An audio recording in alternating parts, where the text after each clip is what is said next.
Japanese suicide air tactics have been given thorough analysis by our Navy. Consideration has been given to the greatly increased damage potential when Baka-piloted bombs or any of a variety of Japanese aircraft are employed to crash dive ships of Allied fleets. This film presents highlights from a resume of information to date on the suicide threat. Also, the counter tactics and countermeasures developed through experience with such attacks. Specially trained kamikaze units and pilots, hastily organized into suicide attack parties, strike at the fleet with a reckless spirit defined as typical of the Japanese mind applying itself to military problems. To these enemy flyers, there can be no more honorable death than self-immolation in a crash of flame on the deck of one of our warships. Principal differences between suicide plane attacks by the Japanese on a large scale and the conventional airplane attack are as follows.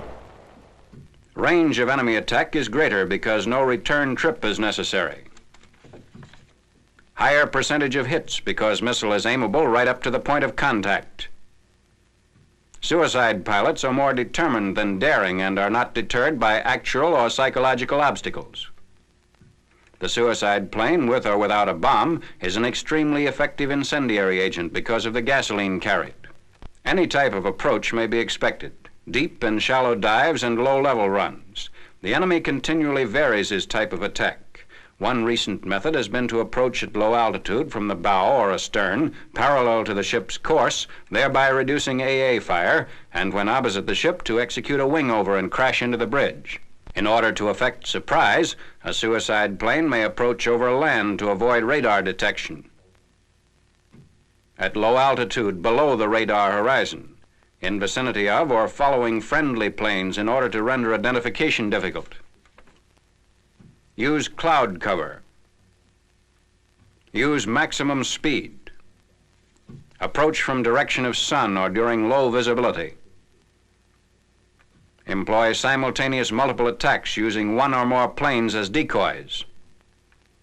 Regarding the use of radar, the Navy reports that standard surface and air search radars have limitations which make early warning of approaching suicide craft difficult to obtain, particularly near large land masses and in bays, gulfs, or harbors. Presence in the area of own planes split into many groups makes accurate tracking an arduous procedure, and it's therefore possible for a few enemy aircraft to get close to the target undetected. The Navy's recently introduced SP radar improves detection of low-flying planes and the altitude determination for fighter direction. Numerous recommendations for countermeasures have been made by officers of the fleet who've experienced suicide attacks. Greatest emphasis is placed on Navy gunnery, calling for heavier concentrations of AA fire. The directive is to open fire early, accurately, and in volume, and to keep on shooting.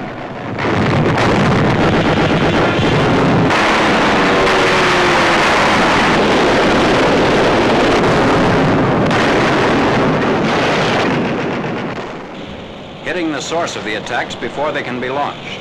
Employing carrier planes, the Navy has found the following methods most effective.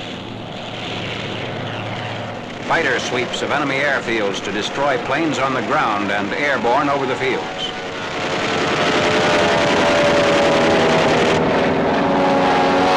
Bombing of the airfields to destroy fixed installations. Use of long delay fuses to harass enemy activities at the airfields. Night fighter and intruder missions to prevent the enemy from flying reinforcements into or operating from his fields during the night. Recognition is vital. All friendly aircraft must be indoctrinated to return to their own dispositions with IFF on. The Navy also states that they should be alert for enemy aircraft returning close to or with them, and if unable to attack the enemy planes, should advise their own base. Whenever possible, friendly planes should join up to return in large groups and not confuse radar operators with many small formations in the area. Friendly planes must avoid flying close to formations of surface vessels. When imperative for friendly planes to approach surface vessels, the planes must take care to do so in a manner which cannot be construed as hostile. IFF must be checked for operation. Radio communication should be established. Definite prearranged altitudes and courses must be flown, and at night running lights must be turned on. The Navy points out that suicide planes emphasize the importance of its lookout technique and calls for daily recognition training. Lookouts are directed to confine their attention to assigned sectors, even during attacks, and to avoid sightseeing and distraction. In discussing firepower, distribution of targets is stressed, referring to ships of a formation as well as to guns of a single ship. The Navy discourages concentrated fire at a single suicide plane while allowing others to approach unnoticed. No easy solution exists, but each ship and group is told to work out and enforce a system based on its own characteristics. VT fuses are recommended as extremely effective against suicide planes. Their limitation is their arming distance, 400 to 800 yards, and difficulty in getting the 5-inch gun aimed at the target and loaded quickly enough.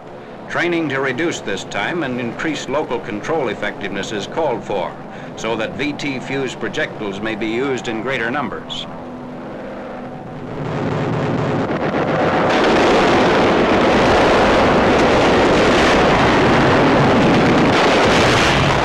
Additional data on kamikaze tactics is available through naval intelligence based on action reports, enemy propaganda broadcasts, prisoners of war, captured documents, and eyewitness accounts.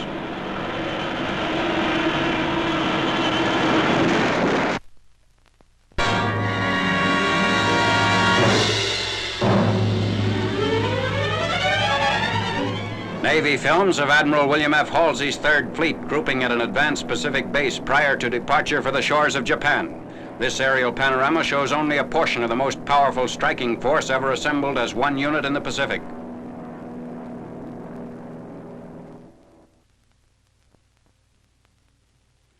As the Armada gets underway, activities topside and below decks are accelerated. Concerning the objective of the present operation, a naval intelligence report states that for a year, while southern Japan has been scourged by Allied warplanes, northern Honshu and Hokkaido have provided a haven for aircraft, shipping, railroads, and industries.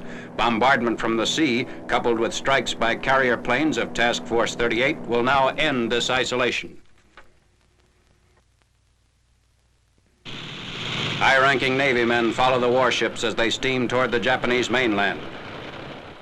During an extensive movement of this type, fleet commanders often fly from ship to ship or are hauled across open water on bosun's chairs. The transfer shown here is from a destroyer to the flagship of the Third Fleet.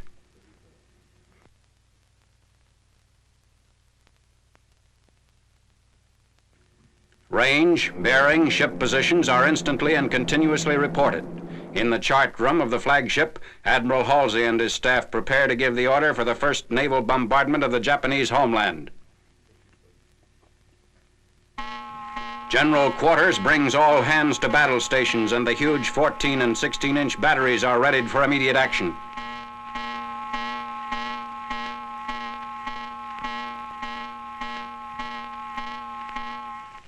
This attack is to be featured by the breaking of radio silence, with Admiral Nimitz providing a description of the battle while in progress and even identifying some of the ships engaged in the operation.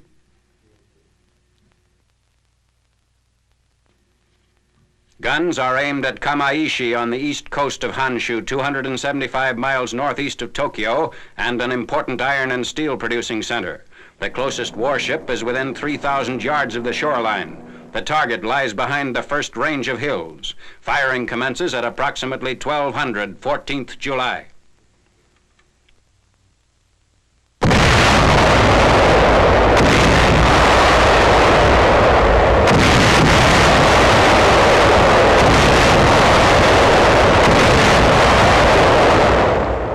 The bombardment lasts 1 hour and 25 minutes. The particular objective of the attack, the Imperial Iron and Steel Works in the western suburbs of Kamaishi, is reported largely demolished. Fires expand into the harbor sectors of the city, and the entire area is covered by dense smoke.